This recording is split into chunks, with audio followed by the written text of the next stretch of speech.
Again guys, I'm back with another unboxing. This is the second puzzle out of the box that I did last time around. If you're aware of these puzzles, you may well already know what this might... Oops, sorry about that. This one might be. It might, if you're not aware, it might not be obvious straight away why exactly I bought this one, but obviously I will explain. So yeah, yes, you can probably see there, we're looking at another golden cube.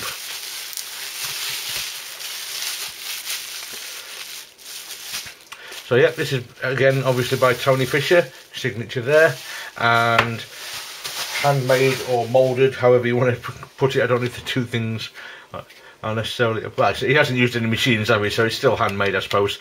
So yeah, this is a slightly different version of the golden cube than the one I showed last though.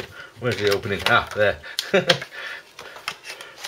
And once again it looks superb. Lovely stickers. I forgot to mention in the previous video actually, the stickers are kind of laminated to protect them. I believe they've got like a clear plastic sheet over the golden sheet, if I remember rightly, and very, very shiny as well. I don't know how well that's showing up in the camera. Yeah, very, very reflective and looks absolutely gorgeous and very precise as well. The way it comes around this corner here, the way the edges had to be cut off, etc. And it looks just wonderful, it really does. And once again, this one actually turns better than the first one. From its solved state, it has to be turned on the one axis that will turn before you can turn on any other axis. And straight away we'll come across the difference. Now let me just grab the original one and I'll show you how the two compare. You can see on this side straight away there is a small difference. This cut line here doesn't appear on this piece here. So this puzzle is actually a bandaged version of the golden cube, as if the golden cube wasn't difficult enough in the first place. We've now got a bandaged golden cube. So let's look at the other faces actually. There again, obviously it's really just the other side of the same piece. I wonder if that's actually the only piece that's bandaged actually. I suspect it may well be. So they're the same, they're the same, they're the same, and they are the same. So yes, it is just one piece that's bandaged. But being a cube, there aren't actually that many pieces, so I don't suppose you can really bandage too much of it anyway. But yeah, straight away, if I try to make a turn there from the solved state, I can't. So yeah, once again, very, very excited about this one. The quality of it looks just astonishingly good yet again. And yeah, you can tell straight away that it turns absolutely great.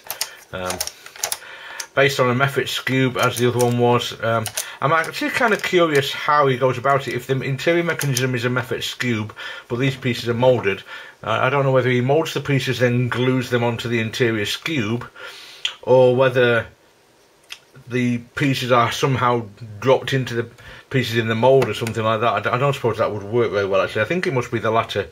I think it must be, I don't know. I'm no expert in how these things are done, but thinking about it, I'm trying to imagine how you would go about it, and I think you must make one of these by hand, then take it apart, so you've got the pieces to use as masters to make the moulds, and then you make those pieces and you can glue them onto other cubes. I suspect that's how it's done, but I am really just speculating and guessing. I really don't know. So yeah, that one turns, but that one... Oh, that one turns as well. That one doesn't. Right.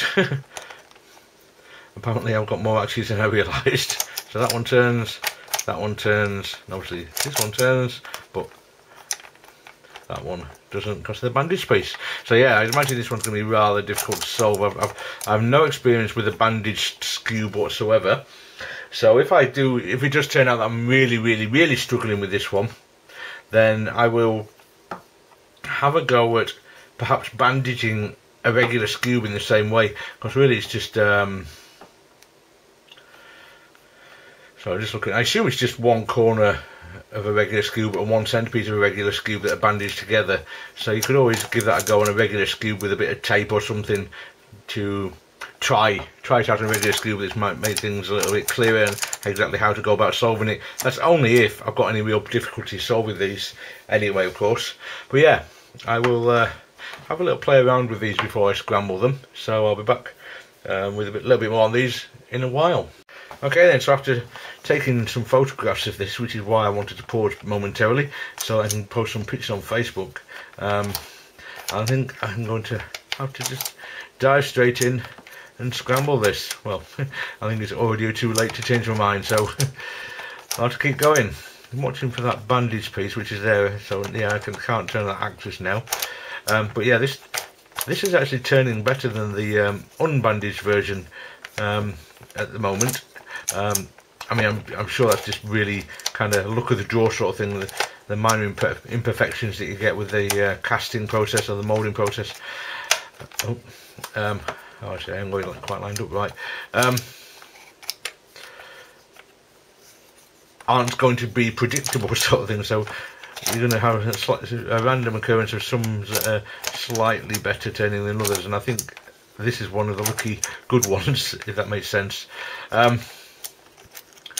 Yeah, the bandaging is already just with the scrambling and getting in the way, because it really does kind of get in the way of a lot of turns, because you haven't got many turning axes on a scoop anyway.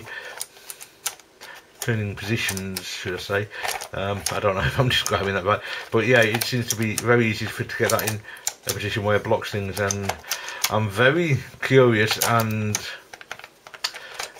almost afraid about how it's going to affect the solve, whether I can use my regular super scoop solving process on this. I suspect it's not possible to do it the way I normally would, which I'll be honest, I have no clue how to get around that if that's the case at the moment. So this is going to be an interesting exercise to try and figure that out. I don't know whether I can or not, or whether I'll be able to, but oh well, that's the fun of the puzzles, isn't it? Trying to figure these things out. So yeah, I think we can call that scrambled now. So I'll go away and try to solve it. So yeah, thank you very much for watching once again, guys. Please join me again next time for more puzzle videos, and enjoy your puzzling.